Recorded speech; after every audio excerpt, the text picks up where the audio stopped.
é a busca da felicidade. Okay. O nosso tema é a busca da felicidade e como consideração preliminar, eu diria que o tema deve ser abordado com aquelas cautelas próprias de quem quer fazer um estudo sério, né? Procurando definir os termos, porque as coisas mudam muito de acordo com o sentido em que a gente emprega as palavras, né? E a gente pode ver na perspectiva da felicidade material, considerando parâmetros objetivos. Se a pessoa tem acesso à escola, serviços de saúde, empregabilidade e perspectiva para o futuro. E existem pesquisas, e eu dialogava ontem com alguém que dá retorno, e a pessoa me citava uma pesquisa que falava que os europeus de países como Suíça, Suécia, Dinamarca, responderam uma pesquisa dizendo que eram felizes e se sentiam felizes, a maioria deles dizia isso, por causa dessas coisas, desses parâmetros objetivos, né? Uma visão pragmática de felicidade. E eu respondi que nesses mesmos países, onde as pessoas se dizem, a maioria das pessoas, ou uma grande parcela delas, se sente, cada uma delas se sente feliz, nesses mesmos países a gente tem um índice elevado de suicídio. E suicídio não é bem uma situação, um ato que corresponda à ideia de felicidade, né? Porque aí nos países nórdicos, Dinamarca, Suécia, Noruega, Finlândia, eles têm entre 14 e 15 suicídios para cada 100 mil habitantes todo ano, que é um índice alto. E no resto da Europa também fica nessa faixa. Contrastando com isso, na África, que está no outro extremo da felicidade material objetiva, onde as pessoas nem têm tantas escolas, nem as escolas são tão boas, nem têm tantos serviços de saúde, nem tem tanta empregabilidade, nem tem tanta perspectiva para o futuro.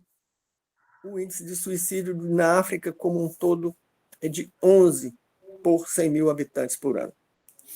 Ou seja, 4 a 5 menos do que na Europa. O que sugere menos infelicidade. Tá?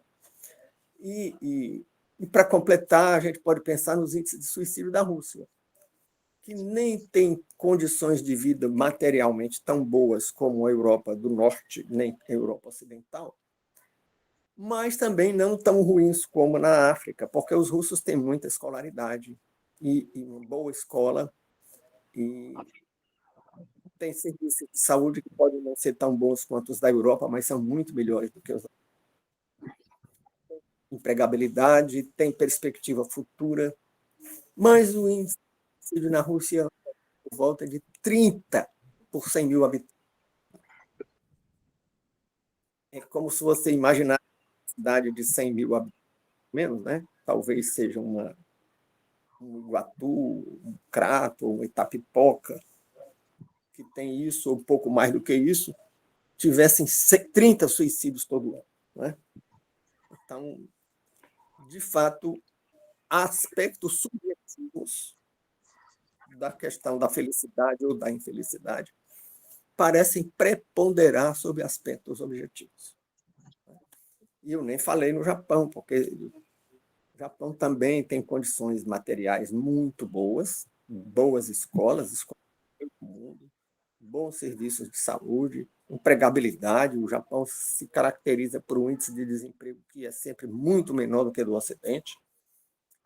Uma expectativa de vida de mais de 80 anos, é a maior expectativa de vida do mundo, e tem um índice de suicídio muito alto também. Né?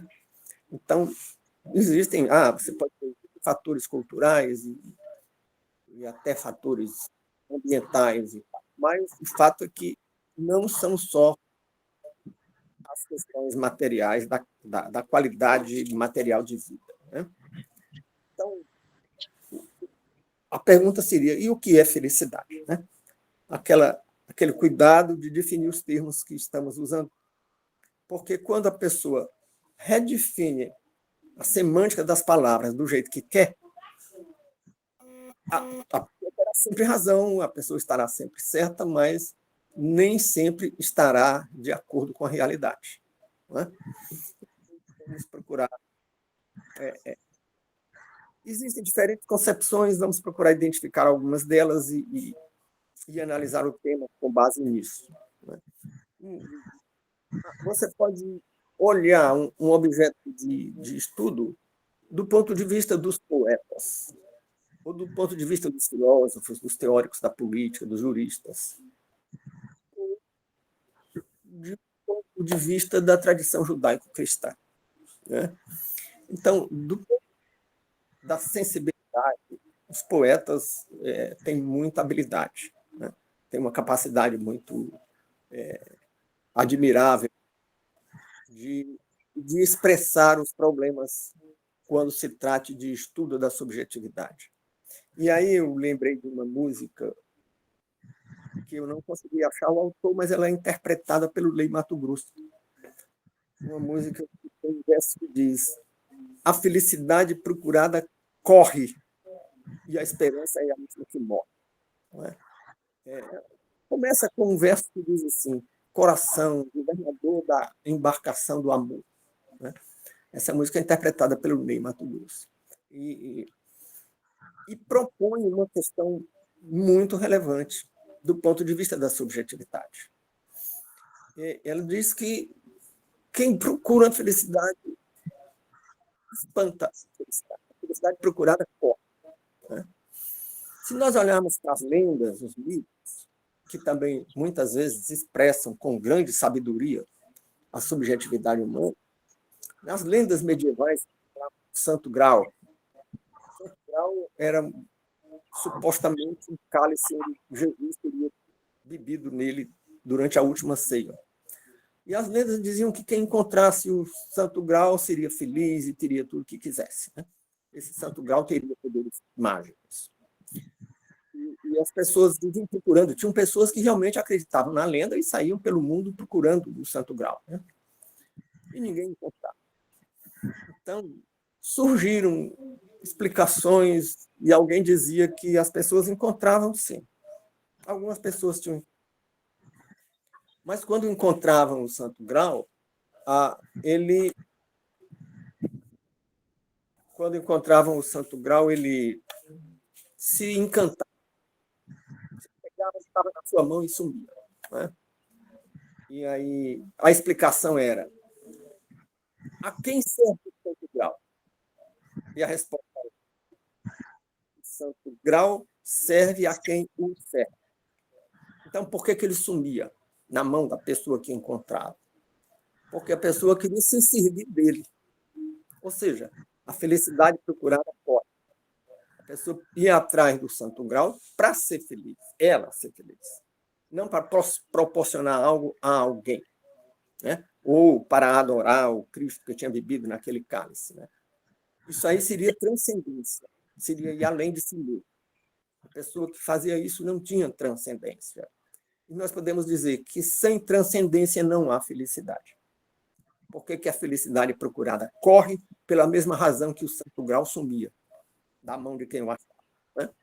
É como você correr atrás da felicidade, seria como espetar uma banana na ponta de uma vara, segurar na outra ponta e correr atrás, né? Não vai alcançar. A ideia é essa. Bom, mas isso aí tem uma base numa questão muito profunda, que é a questão da transcendência. Se as pessoas não se transcendem, elas não podem ser felizes, né? Porque quem não se transcende tem a si mesmo como finalidade, né? Aí tem uma palavra que se usa em filosofia para isso, né? Finalidade, o fim, no sentido de finalidade, do grego é a palavra telos, né? E Quem tem a finalidade em si mesmo, quando uma pessoa se refere a si mesmo, se diz auto. Não é? Então, a finalidade na autorrealização. Né? Então, juntando a palavra auto com a palavra telos, você tem a palavra autotélico. Quer dizer, sempre que o indivíduo tem um fim em si mesmo. E na linguagem popular se diz, quando ele vive olhando para o próprio umbigo. Né? Então, a pessoa que olha para o próprio umbigo se transcende. É aquela que quer achar o santo grau para se servir dele. É aquela que procura a felicidade e espanta aquela felicidade que ele procura. Porque na natureza nada é autotélico. Né? Tem até um exemplo também que eu já citei certa vez, da borboleta. Né? A borboleta passa mais tempo como ovo, depois como larva num casulo, depois como lagarta, e como lagarta é uma fase em que ela come muito, mas depois ela se transforma em borboleta. Né? E aí, como borboleta, ela não come, ela não faz nada, a borboleta é apenas um voo nupcial. É uma fase da vida em que ela voa para se reproduzir, para se acasalar e para depositar ovos em determinados lugares. Né? Então, é a fase da transcendência. A lagarta vive só para ela mesma, comendo. Mas não é o fim da existência. Não é a finalidade da existência. Se ela morrer como lagarta, não viveu plenamente. Né? A vida plena é chegar à etapa na metamorfose de borboleta, de lagarta para borboleta. E aí não é viver para ela, é viver para a próxima geração. Então, não é autotélica, é a fase da transcendência. Né? E aí tem um sociólogo que morreu relativamente jovem, porque morreu acho que com 70 anos, mais ou menos. Ele é, acho que de 1915 e morre em 74. Né? Viveu pouco. Ele tem um livro chamado Sociologia da Religião, que a gente dificilmente encontra. A edição em língua portuguesa no Brasil é antiga e um dia desse alguém me disse que tinha encontrado numa dessas redes de internet que vendem livros, não sei se é Amazon ou estante virtual, uma coisa dessa. O livro é Sociologia da Religião e o autor é Thomas Odi, O''D. Ele diz que o fenômeno religioso tem três bases. Né? A transcendência, a radicalidade, não confundir com radicalismo, e totalidade. Então, tudo isso ele diz que é uma maneira de superar a finitude. O que é que ele chama de finitude? São as nossas limitações. Aquilo que é o que nós temos, que é o mínimo do que nós imaginamos, que é o mínimo do que nós gostaríamos de ter ou poderíamos ter. Que é infinitamente pequeno comparado com o infinito. Né? Então, a finitude nos incomoda. A finitude física, a gente não pode estar em dois lugares. Alguém que esteja aqui não pode estar numa praia nessa hora. A finitude existencial, a gente sabe que vai morrer. Né? Tem até um samba que diz: sei que vou morrer, não sei a hora, levarei saudades da aurora. Né? Então, a gente sabe que a finitude nos limita, mas tem ainda uma finitude que talvez seja mais incômoda. É a finitude cognitiva. Tem coisas que a gente não é capaz de compreender. Né? Que os otimistas dizem, tem coisas que a gente ainda não tem explicação. Como se um dia nós fôssemos ter explicação para tudo. Né? Pode até ser, mas o fato é que hoje não temos. E a gente busca superar essas coisas. É a busca da totalidade, que também tem a ver com transcendência. Porque se nós tivéssemos essa capacidade de compreender tudo e de superar as limitações físicas, então nós estaríamos superando a finitude, né? Ou pelo menos um aspecto da finitude. E, finalmente, temos necessidade de superar um incômodo que é da falta de radicalidade. O que é radicalidade na filosofia do conhecimento, ou filosofia da ciência? Radicalidade é ir à raiz. Radical é raiz. É ir à raiz. Raiz de quê? Raiz das explicações, raiz da compreensão do eu, do mundo e da minha relação com o mundo. As 3 perguntas que estão na base de toda a reflexão filosófica. Quem sou eu? Que mundo é esse onde eu vivo? E qual é a minha relação com esse mundo? O que eu tenho a ver com o mundo? E a causa primeira dessas 3 questões é ir à raiz. É a raiz das indagações. É a raiz das inquietações cognitivas, né? Das inquietações do saber. E nós não temos nenhuma resposta radical. Não é radical no sentido de radicalismo, de extremismo, de intolerância, de agressividade. É radical no sentido de a raiz. Que raiz? A causa primeira da coisa. A gente não tem causa primeira, a gente tem causa imediata. Eu tenho repetido aqui em outras lives que o Newton explicou a queda da maçã dizendo que é a gravidade que puxa para a Terra. Mas ele não explicou por que existe gravidade. Né? Por que a gravidade tem a ver com a distância entre as massas e com a quantidade de massa. Ele disse que tem a ver com essas 2 coisas, mas não disse por quê. Ele nem queria saber, né? Porque a ciência não busca causa primeira, a ciência busca causa imediata. Nem explicações que estabeleçam uma conexão entre tudo. Uma explicação em que a gravidade é assim, e a inércia é assim, e uma coisa tem a ver com outra assim, que os físicos chamam de teoria de tudo, que o Newton teria procurado e não encontrou, que o Einstein teria procurado e achou que ninguém encontraria, que o físico inglês, que era paralítico, o Stephen Hawking, teria procurado muitos anos também e não encontrou uma teoria que explicasse as relações entre tudo, entre todas as leis da ciência. Isso seria um conhecimento total, que também nós não temos. A gente não sabe o que tem a ver uma coisa com a outra. Né? Ou até sabe estabelecer algumas correlações ou algumas causalidades, mas muito específicas, né? Muito limitadas. E isso faz falta. Né? E a filosofia é a busca de totalidade, e a busca de radicalidade, e a busca de explicação para a transcendência ou para a necessidade de transcendência. Né?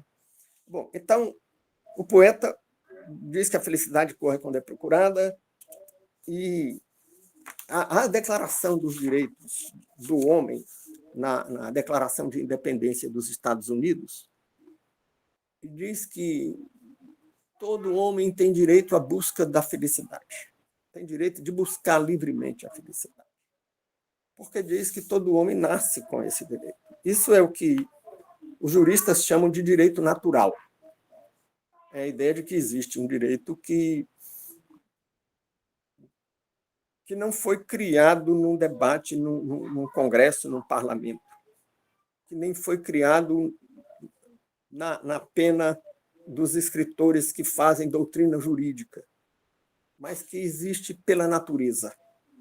É claro que existem diferentes correntes do direito natural. Tem uma corrente teocêntrica, que diz o que é naturalmente direito é o que foi assim definido por Deus. E existe uma corrente cosmocêntrica, centrada no cosmos, a teocêntrica centrada em Deus, né? Deus é o centro. A cosmocêntrica é centrada no cosmos, na natureza, que diz o direito natural é aquilo que é de acordo com a natureza. Que, numa linguagem literária ou poética, as pessoas dizem o direito natural está escrito nas estrelas. E aí, esse cosmocentrismo está surgindo de novo com muita força, né? E as pessoas dizem que nós não podemos contrariar a natureza, porque a natureza não se defende, mas se vinga. É aquela ideia de que você não pode arrancar uma folha de uma canção porque você está praticando um crime ambiental. que a natureza vai se vingar e tal. Né? Então, seria isso. Mas uma corrente ou outra, de qualquer maneira, é um direito que não depende da nossa vontade. Nem depende da vontade da maioria, como queria o Rousseau. A vontade geral. Que ele nunca explicou direito, porque ele não dizia que a vontade geral não é a vontade de todos. Mas nunca explicou direito como é que era geral sem ser de todos. Né? Bom, fica a ideia de que seria geral porque seria fundada numa razão. Se é uma razão cósmica, já não é mais antropocêntrica, não é mais centrada no homem. Passa a ser centrada na natureza, no cosmos. E quando ele diz vontade da maioria, ele está dizendo que é um direito centrado na vontade da maioria, na vontade geral. Uma vontade geral no sentido de maioria. Então, não é de todos, mas é da maioria. Que é problemático, porque isso daria origem ao absolutismo das maiorias.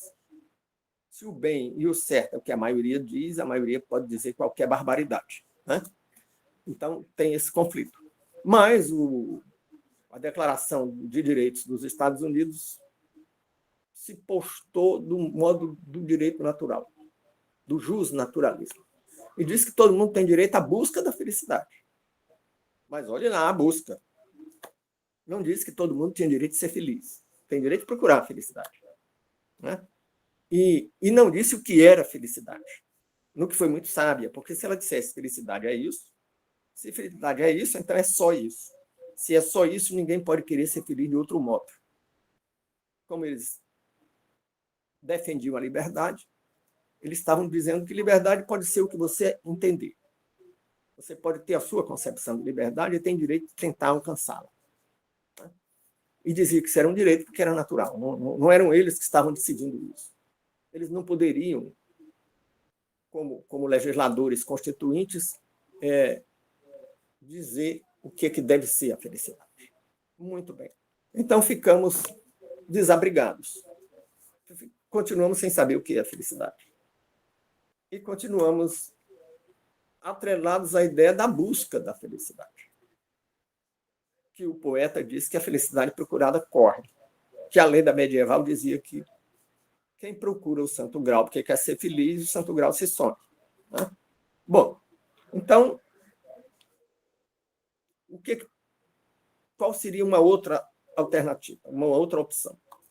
É a ideia de que a felicidade deve ter parâmetros objetivos.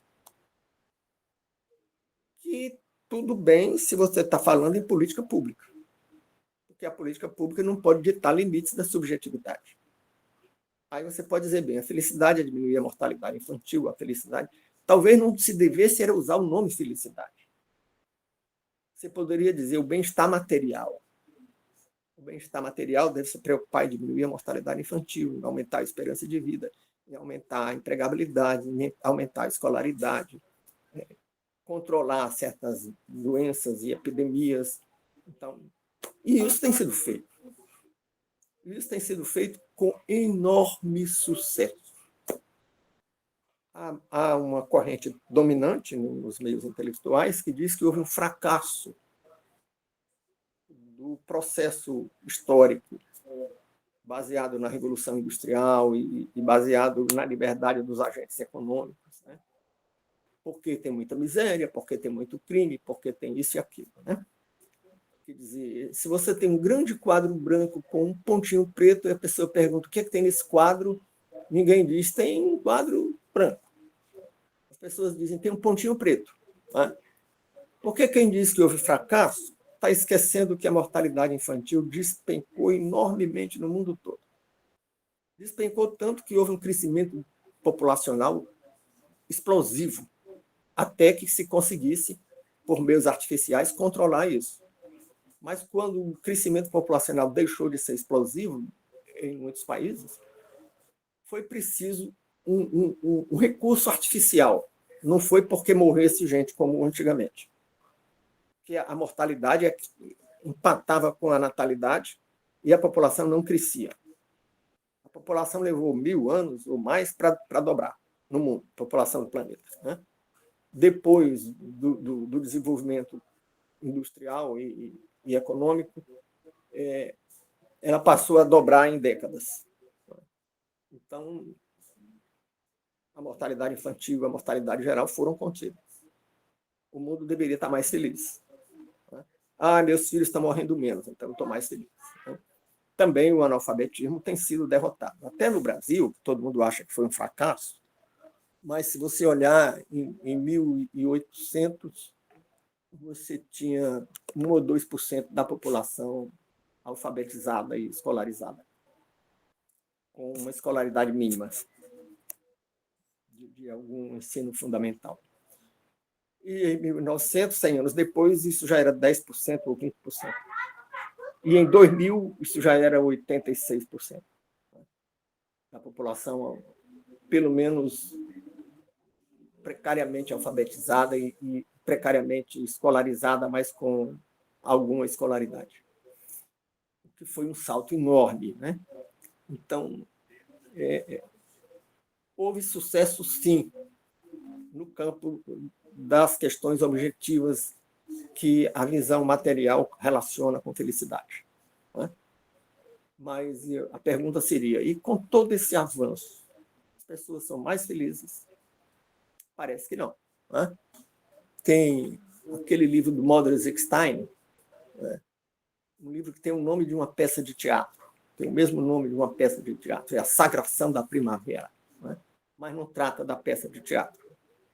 O autor, um teatrólogo russo, deu esse nome à peça teatral porque era uma peça que representava um rito da Rússia anterior à conversão da Rússia ao cristianismo, um rito em que eles sacrificavam uma virgem todo ano na festa do Deus Sol, quando chegava a primavera. Né? Quando aquela neve toda começava a derreter, eles sacrificavam ao Deus uma virgem. E a peça comparava o sacrifício da virgem em homenagem ao Deus Sol aos sacrifícios que a modernidade impunha quando estava chegando. Que a modernidade estava destruindo muita coisa. Né? Mas, assim como a primavera destruía as neves e tal, mas era um ganho, ele achava que a modernidade era destruidora, mas tinha seus benefícios. Né? E o Modris Eckstein, no livro A Sagração da Primavera, ele faz uma interpretação da Primeira Guerra Mundial, dizendo que foi o sacrifício semelhante a sacrifício da Virgem em honra do Deus Sol, foi esse sacrifício à modernidade, a chegada da modernidade. Né?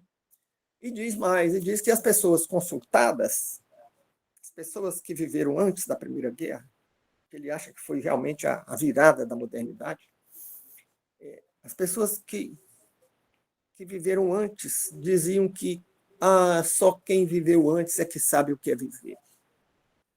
Porque aquele mundo pré-moderno é que era o mundo maravilhoso. Né? Aí é claro que é fácil dizer que isso é saudosismo, que a memória é seletiva, que a gente só se lembra das coisas boas do passado, mas o fato é que existia essa sensação. Ou seja, as vantagens materiais não foram tantas que obscurecessem aquele saudosismo que seletivamente vê o lado bom do passado. Né? Então, a objetividade material, que a gente pode tentar medir com os índices de suicídio, que são muito expressivos, mas a gente pode tentar medir também com os índices de dissolução conjugal. Né? Os casamentos são muito mais frágeis hoje do que eram no passado. Então, as relações sociais são mais frágeis, são mais instáveis, e certamente que isso não é um indicador de felicidade, porque o mundo da instabilidade, tem um sociólogo de origem polonesa, Zygmunt Bauman, que fala na sociedade líquida, né? Porque não tem uma forma definida, porque escorre para todo lado. Então, isso gera uma certa insegurança, uma certa sensação de insegurança e de ansiedade que não é compatível com a ideia de felicidade. Né? E muitos outros aspectos. As próprias referências cognitivas. Né? A gente vê mudanças de informações científicas a toda hora. Né? Uma hora o ovo entope as artérias, outra hora o ovo foi absolvido, não entope mais. Né? Então, há uma certa insegurança com relação a aspectos objetivos, a falta de radicalidade e a falta de totalidade das explicações. Né? Bom, então, isso nos leva a uma outra questão, que é a existência do mal. Não é? Se a felicidade ou a infelicidade tem relação com a existência do mal, aí vem uma pergunta que atrapalha muita gente, que é: se Deus é bom e onipotente, onisciente, e existe, por que existe o mal? Não é? E aí essa pergunta nós tratamos assim, com uma simples degustação, mas tratamos no estudo que fizemos do livro de Abacuque, semana passada. Né? Porque Abacuque é um profeta que faz essa pergunta a Deus. Né? E eu até transcrevi, vou ler aqui no texto uma passagem que diz: até quando, Senhor, clamarei e não me escutarás? Gritarei violência e não salvarás. Por que razão me fazer ver a iniquidade e ver a vexação? Porque a destruição e a violência estão diante de mim. Há também quem suscite contenda e litígio. Então, Abacuque está perplexo com o mal que ele estava vendo, presenciando, testemunhando, sofrendo. Né? E obtém resposta. Primeiro tem o silêncio. E ele fica incomodado com o silêncio e continua perguntando. Ele não acusa, ele não reclama, ele não critica, ele não bota Deus no banco dos réus. Aliás, essa expressão, Deus no banco dos réus, é título de um livro maçudo, assim, que eu já mencionei aqui muitas vezes, de um grande estudioso inglês que tratou especificamente desse tema. Né? Então, você tem essa insatisfação com o aspecto da finitude, que é a falta de totalidade da compreensão, da cognição do mundo, do homem, da relação do homem com o mundo. Por que existe o mal? Eu estou querendo ir à raiz das questões. E o mal, numa conceituação abrangente na relação minha com o mundo. Totalidade, radicalidade e transcendência, porque eu estou querendo ir além de mim quando eu quero a totalidade. Bom, e aí, mas ele custou, mas ele teve a resposta. Né? E não gostou, mas aceitou, se resignou. A resposta foi: você está achando ruim? Pois espera aí que vem coisa pior. Né? O reino de Judá, ele era do reino do sul. Israel tinha sido dividido em dois reinos, o reino do norte e o reino do sul. O reino do norte era Israel, que eram as 10 tribos e meia, e o reino do sul era só a tribo de Judá e metade de uma tribo. E ele dizia: eu vou trazer a destruição do reino de Judá. Vou trazer a destruição de Jerusalém, que era a capital do reino de Judá. E vou usar os caldeus. E a Babilônia virá destruir vocês. E escravizar. E praticar muita violência contra vocês. Porque eu vou castigá-los. Né? E aí vem aquela outra passagem bíblica que diz que o Senhor castiga aqueles a quem ama. E o Senhor amava a descendência de Abraão e tinha um pacto com ela. E é um pacto que não tem prazo de validade. Né? As decisões de Deus não têm prazo de validade, elas são eternas. Então, Israel não seria destruído. Ele estava dizendo aí nas entrelinhas: vou castigá-los, mas não estou dizendo vou destruí-los. Né? Mas depois vou destruir o instrumento que eu vou usar para castigar vocês. Ou seja, o instrumento que eu vou usar é a Babilônia. A Babilônia que é minha inimiga, porque os babilônios eram inimigos do Deus de Israel. Né? Os deuses da Babilônia eram inimigos do Deus de Israel. Então, quando eu digo Deus de Israel, não estou dizendo que Deus é um Deus tribal, como alguns críticos dizem, que a crítica é que ele não poderia ser Deus apenas de um povo. A promessa feita lá no Gênesis é que da descendência da mulher seriam benditas todas as nações da terra. Então, é o Deus de todas as nações da terra. mas que viria como Messias, como Salvador, da raiz de Abraão, portanto, do povo hebreu. O que é uma atenção toda especial. É um povo que tem uma atenção especial. Não porque Deus faça acepção de pessoas, mas porque as pessoas fizeram acepção dos deuses, de Deus entre os deuses. As pessoas não, a pessoa de Abraão e a descendência dele. Quer dizer, não foi Deus que escolheu Abraão, foi Abraão que escolheu servir a Deus. Né?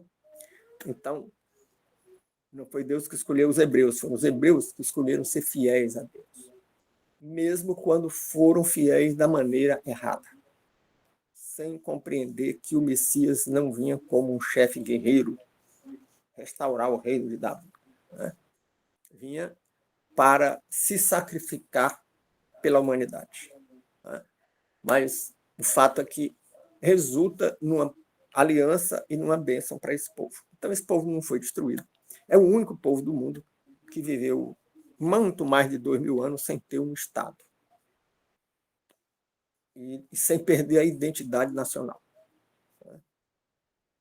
E sendo disperso, sofrendo uma diáspora, que é dispersão. Veja, os astecas e os incas não foram dispersos. Não tem uma diáspora de astecas, uma diáspora de incas, mas eles perderam as identidades nacionais. E outros povos.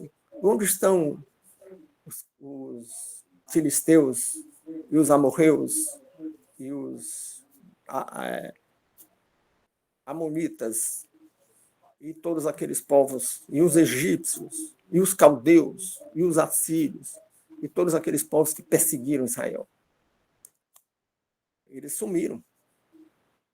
E sumiram sem passar tanto tempo sendo perseguido no mundo inteiro e sendo disperso, sem ter um Estado próprio. Né?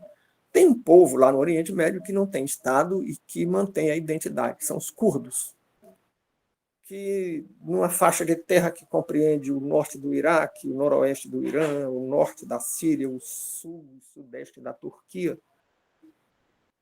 e até um pedacinho do Azerbaijão. Mas eles não foram dispersos, eles nunca tiveram um Estado nacional, mas nunca foram dispersos como Israel. Nem nunca foram perseguidos como os judeus. Assim, né? O judeu ia para a fogueira por qualquer coisa, né? Por tudo e por nada. Eles iam para a fogueira, na Idade Média, por exemplo. Então, esse povo foi abençoado, foi castigado. O instrumento que foi usado para castigá-los depois foi destruído. A Babilônia foi destruída.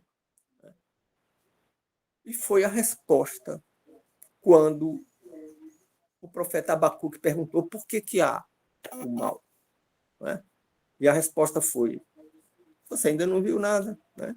Assim vem pior. Né? E essa resposta é objeto de outro estudo. Nós já fizemos um outro estudo sobre a existência do mal.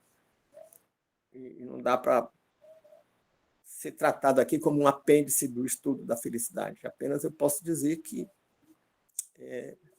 tem as várias concepções do mal, monista, dualista, e tem aquela concepção de que o mal é o que se afasta de Deus e, portanto, não é criação dele e resulta da liberdade. Porque se nós podemos nos afastar é porque temos liberdade. E é uma visão, é uma realidade consequencialista. O mal é consequência de um homem assumir o seu próprio destino, comendo do fruto da ciência do bem e do mal, querer dizer o que é certo e errado e agir conforme o próprio conhecimento. E essas consequências não são apenas diretamente ligadas às condutas individuais. Não é assim, eu sofro apenas as consequências dos meus atos. Eu sofro as consequências dos meus atos e dos atos de terceiros, que eu não sou responsável por eles, mas como eu não estou no paraíso, porque saí do paraíso para ter independência, então eu estou desprotegido. Né? E, portanto, se tiver inflação, desemprego e banditismo no Brasil por culpa de autoridades, eu não sou responsável por isso, mas sofro consequências disso. Né? E se houver uma guerra civil ou uma guerra internacional, também eu não causei, não terei causado, mas sofrerei consequências. Né? Então, é o consequencialismo. Bom, então vimos que teve essa resposta. Né?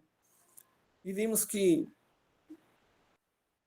é problemático o conceito objetivo de felicidade, que a felicidade como objetivo procurada corre, né? Como objetivo nos condena à frustração, porque sem transcendência, quer dizer, você pode ter aquelas concepções hedonistas. Felicidade é o desfrute do prazer, é uma corrente filosófica que, embora teoricamente não seja muito forte, na prática é muito forte. A gente vê essa grande pandemia da dependência química, do uso de drogas, é essa concepção. Por que o sujeito fica dependente de droga e sofre todas as consequências que nós conhecemos? Porque procurou prazer. O crack agora tem uma droga que dizem que é mais poderosa do que o crack, uma droga sintética, que basta provar uma vez e já cria dependência.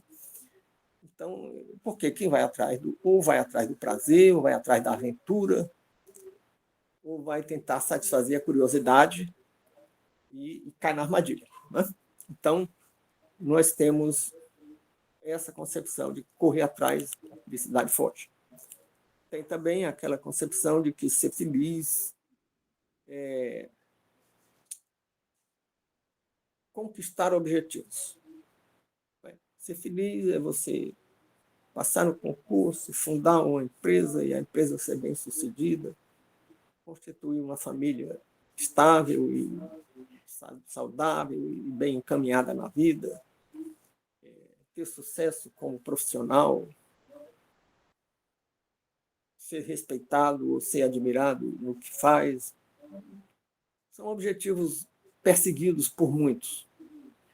E talvez sejam bons objetivos. Né? A falta deles pode trazer problemas. Mas será que o sucesso nessas coisas garante felicidade? Será que no mundo onde as pessoas têm essas coisas, como a pesquisa dos europeus que tem essas coisas dizia, que eles têm felicidade material, objetivamente falando, pragmaticamente falando, será que eles são felizes? E aí a gente vê que não. Né? Seja porque suicidam mais, seja porque tem mais dependência química do que tinha no passado, quando não havia tanta felicidade material objetiva, seja porque precisam de mais soníferos para dormir, seja porque precisam mais de ajuda profissional para viver, precisam mais de psicólogos, precisam mais. Né? Ainda agora eu tenho tido conhecimento de uma criança que, muito pequena, já está precisando de psicólogo, que a escola não sabe o que fazer com ela e os pais também não. E isso num contexto de boa escola, de família estável, bem nutrida, com cuidados médicos de boa qualidade quando precisa, né? e com muito amor em torno da criança e tal. Né? Então, a objetividade não alcança a totalidade nem a radicalidade dos problemas. Portanto, as concepções de felicidade são pouco convincentes ou têm um poder de explicação muito limitado. Né? Então, estamos falando de felicidade, mas qual é a felicidade na concepção do cristianismo ou, mais amplamente, da tradição judaico-cristã? Bom, aí vejo que já são 10h02, talvez nós devêssemos parar por aqui, para não alongar muito o tempo dos participantes aqui, que certamente têm outras agendas para hoje. E no próximo domingo começaríamos a partir desse ponto em que a gente procura discorrer sobre a felicidade na perspectiva das tradições cristãs. E muito obrigado pela presença e participação. Vamos encerrar a gravação e podemos iniciar um diálogo depois sem gravação. O que significa que vocês não precisam sair da